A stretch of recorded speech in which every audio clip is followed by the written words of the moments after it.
Mga kois, nirarayuman na yata ako. Ang sakit ng balakang ko. Sobra na yata ako sa pangunguya ko, my goodness. Ang sakit sa may buto. Sabi ng mga kasama ko, sa lamig daw to. Pero pinag-aralan ko mabuti. Parang hindi naman. Parang sobra ako sa pangunguya ko eh. Parang science lang yan eh. Diba? May pag-aaralan nyo, may hypothesis, tapos conclusion. So therefore, I conclude that I have a backache that cause of so much. Kuya ako, my goodness. Masakit sa mga ito.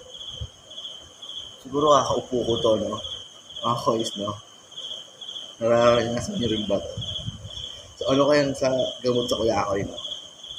Siguro kailangan maraming pera. Masakit.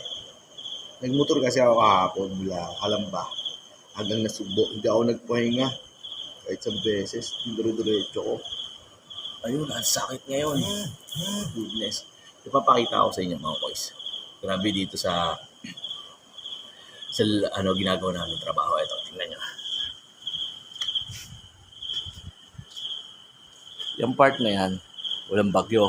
Sikat ang araw. Diba? Kaya nyo nga, pasikat ang araw. Goodness. Labo ng camera ko.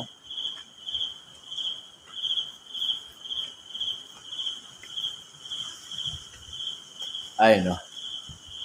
Sumisikat yung araw dyan. Sabay ng noo ko. Pagdating sa kabilang side,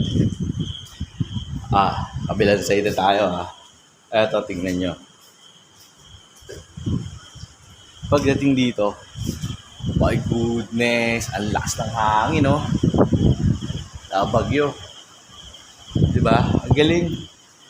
Ang galing! Sakit talaga. Ano kaya magandang gamot dito, no? Chinbulag? Pera? Sa lumpas, tumatanda na si Por, my goodness. Malamigan daw. Pahilot ko raw. Pahilot ko kaya sa mga lebot, no?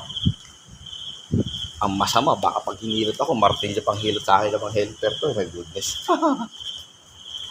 So, ang galing, oh. Ayun, oh. Ayan na. Hindi masyado makita.